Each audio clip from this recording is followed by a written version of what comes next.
आपण पाहत आहात BCCN न्यूज. जळगाव जामोद तालुक्यातील शिकस्त झालेल्या 14 वर्ग खोल्या पाडण्याचे आदेश. मोडकळीस आलेल्या शाळेच्या खोल्या पाडण्याचे गटविकास अधिकाऱ्यांनी दिले आदेश.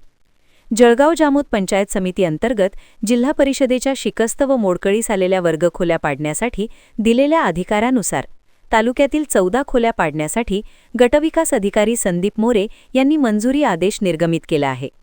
जिल्हा परिषद व्यवस्थापनाच्या शिकस्त झालेल्या वर्गखोल्या निर्लेखन करण्यासाठी मंजुरी प्रदान अधिकारात बदल झाल्यानुसार बुलढाणा जिल्हा परिषदेचे मुख्य कार्यकारी अधिकारी गुलाबराव खरात, शिक्षणाधिकारी विकास पाटील यांनी जिल्ह्यात मिशन मोडमध्ये याबाबतीत कार्यवाही करण्याचे निर्देश दिले.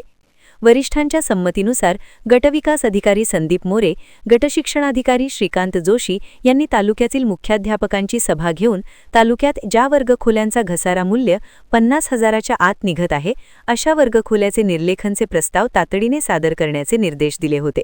त्यानुसार तालुक्यातील एकूण 14 खोल्या पाडण्याचे निर्देश या आदेशानुसार देण्यात आले आहेत.